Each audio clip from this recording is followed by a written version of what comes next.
The following is a presentation of Muddy River Sports.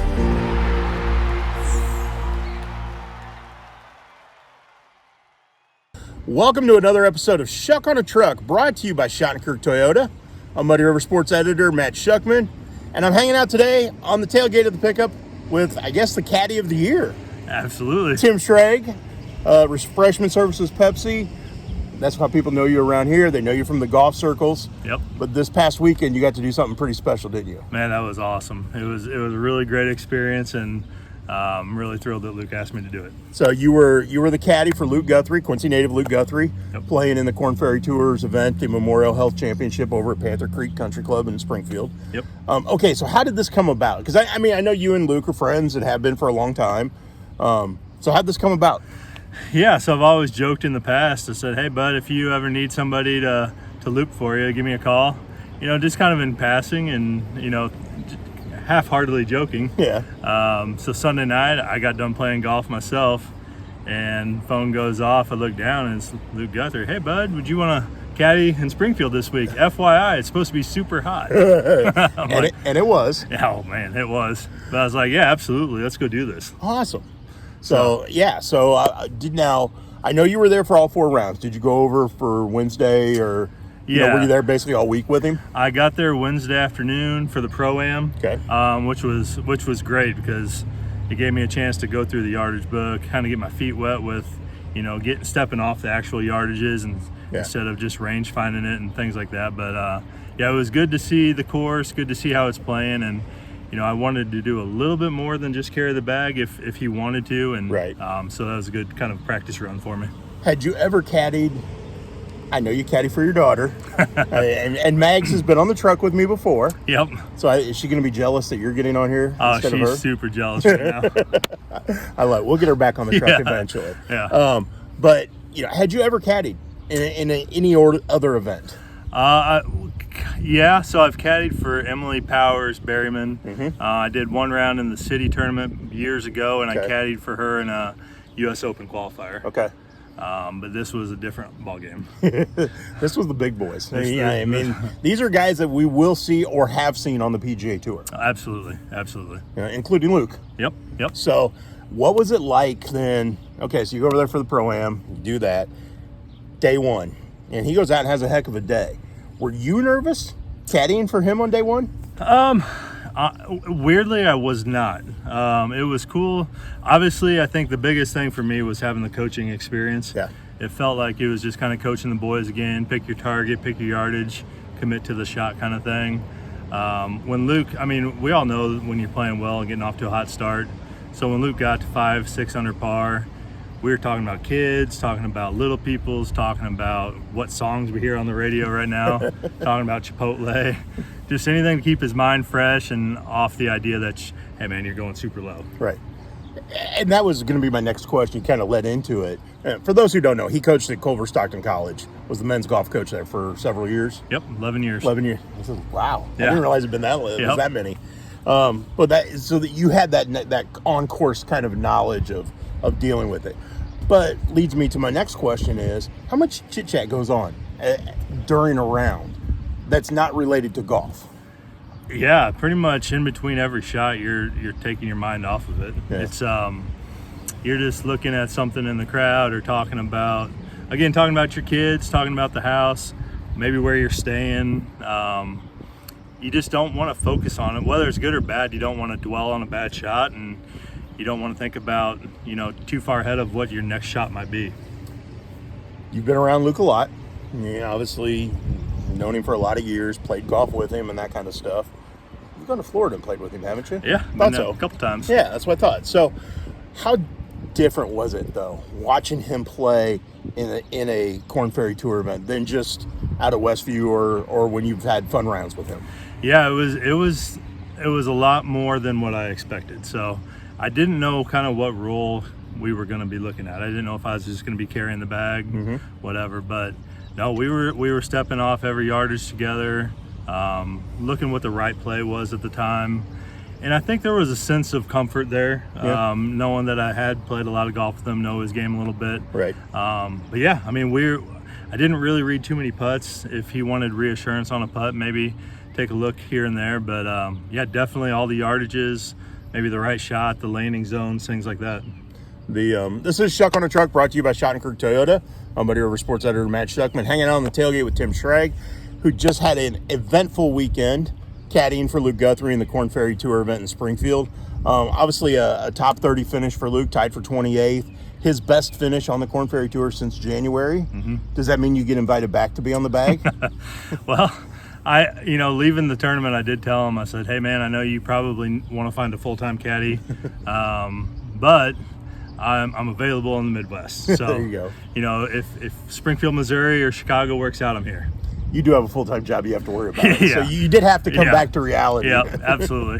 But that's what we have PTO days for. There you go. What impressed you about Luke's game, having spent the 4 days with him on the course? The dude's a stick. His iron game and wedge game is phenomenal. He led the week in putting. Great. So everything from iron, short game is incredible. He's gained a lot of distance from the last time we've really played with him. So he moves it out there over 300 yards, which is kind of average on tour anymore. Yeah.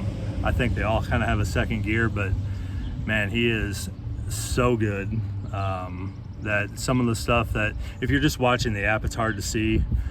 Some of the breaks that you don't get or some of the things that go the wrong way, but the dude is so good that I truly think it's just a matter of time. Well, and just like you and I talked about, the app doesn't show all the shots or where they're from or where they land. It just says from the green or from the tee, from the fairway, from the rough, whatever it is. But like you said, the last hole on round 2 stuck it to 3 feet with his approach, made the birdie to make sure he was in the final group for round 3. Yep. That was a heck of a shot. Yeah, the kid's got game. So let me backtrack a little bit too. So we had the rain delay, right, which meant a late day on Friday and an early day on Saturday. So I know there were several folks watching on Saturday morning when he restarted. Par 3, hit a shot right at the pin. The wind was drifting a little bit to the left. Lands on the fringe, kicks over the green on a downslope. Hit a great shot to land it about 15 feet from the hole. Kicks over the green into a nasty lie. Makes bogey. All right, so he fights his way back. One of those unfortunate bounces. Yeah. Just he's 15 feet from the hole and it bounces over the green into a pretty nasty lie. Yeah. But yeah, we were 182 on the last hole. He knows right where he's at. Yeah. He knows birdie gets him in the final group. 182, 8-iron to 3 feet, and final group. I mean, it was sweet. That is awesome. I know the last round was a little bit of a struggle, especially finding the fairway. I know he had some struggles off the tee, but he grinded. Yep. He fought for it. How impressed were you with that? That when things aren't going your way, when things aren't, he wasn't hitting it pure on Sunday, but he grinded, especially on that back 9. He had 3 birdies in a 4 or 5 hole stretch. How impressed were you that he just stuck with it? Yeah, that's what it takes to be out there. If you don't grind, you're going to lose position. He lost position, but he never let his head get out of it. Right. He didn't have his best, and his C game led to an even par round, which is pretty good on a professional golf tour. Correct. Cool story. We were starting the back 9 on Sunday, and throughout his whole career, he talks about back 9 Sunday. Mm-hmm. I said, here we are, dude, back 9 Sunday, let's finish like in a lineup, like he would like to hear.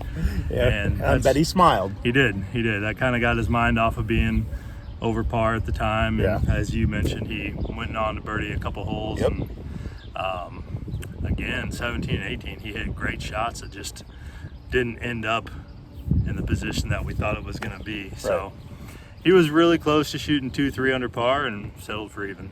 How cool was the support from Quincy, from Champaign, from Central Illinois?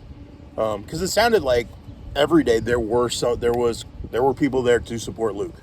Yeah, it didn't go unnoticed. It was really, really cool. There was Quincy, Champaign, any Illini fan showed up to support him.